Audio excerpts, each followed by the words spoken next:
pessoal, tudo bem? Hoje eu vou falar com vocês sobre como que a gente escolhe qual procedimento cirúrgico, qual técnica cirúrgica que vai ser realizada no caso de uma cirurgia bariátrica. Então a gente tem algumas técnicas que são autorizadas no Brasil, né? A gente tem, por exemplo, a banda gástrica ajustável, que já é uma técnica que já está em desuso, a gente não usa mais. A gente tem, por exemplo, a cirurgia de Scopinaro ou a cirurgia do switch duodenal, que são cirurgias mais desabsortivas, ou seja, que fazem o paciente absorver menos ainda nutrientes, então com risco maior para desnutrição. Também são usadas em alguns casos apenas, não é em todos, né? E as técnicas mais conhecidas seriam o bypass gástrico em Y de Roux e o sleeve gástrico, tá? Essas duas técnicas são as técnicas mais realizadas hoje, tanto no Brasil quanto no mundo. No Brasil ainda é o bypass, a cirurgia mais realizada, e no mundo, hoje em dia, é o sleeve, a cirurgia mais realizada. O que consiste o sleeve? O sleeve consiste de uma diminuição do tamanho do estômago. Então é feita uma gastrectomia, né? Tira-se ali de 75% mais ou menos do volume daquele estômago, restando apenas 25% de estômago em formato de manga ou um formato de banana que a gente fala, tá? O bypass é diferente, fica com o estômago ainda menor, com volume de 50 ml, e a gente também faz um desvio do intestino. E esse desvio do intestino vai também ajudar a ter uma menor absorção dos alimentos, consequentemente também dos nutrientes, mas em grau bem menor do que um switch duodenal ou de uma cirurgia de Scopinaro, por exemplo. Então o que determina qual a técnica, né?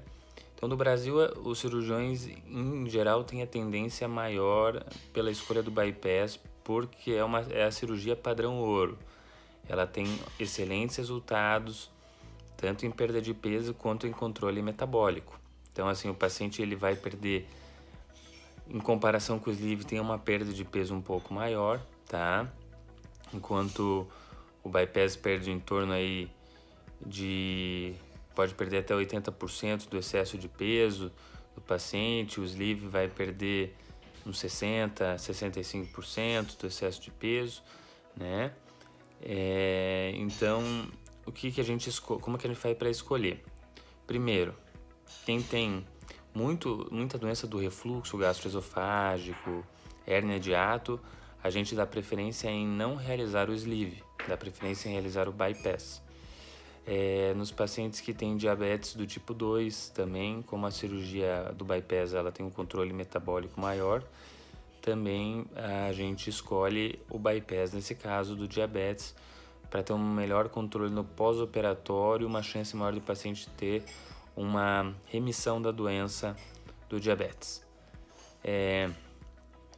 E pacientes, acho que se for escolher como um procedimento único, pacientes super obesos, o bypass seria uma escolha melhor também do que um sleeve. O sleeve a gente dá preferência para pacientes extremos de idade, pacientes mais novos ou mais idosos, pacientes com IMC não tão elevado e às vezes aquele paciente que também não deseja mexer no intestino ou por algum motivo não pode mexer no intestino, porque ou já fez uma cirurgia intestinal, já teve que ressecar uma parte do intestino, ou porque tem alguma doença inflamatória intestinal, ou, por exemplo, paciente transplantado, ou um paciente que tem risco de ir para transplante, ou paciente também que, por acaso, tem doenças como AIDS, que precisa fazer tratamento com medicação para o resto da vida. Mas não é regra isso, tá? Cada caso é um caso e é avaliado individualmente pelo cirurgião para escolher qual a melhor técnica cirúrgica para você, tá bom? Então aí um resuminho de como que mais ou menos a gente escolhe qual a cirurgia que é feita.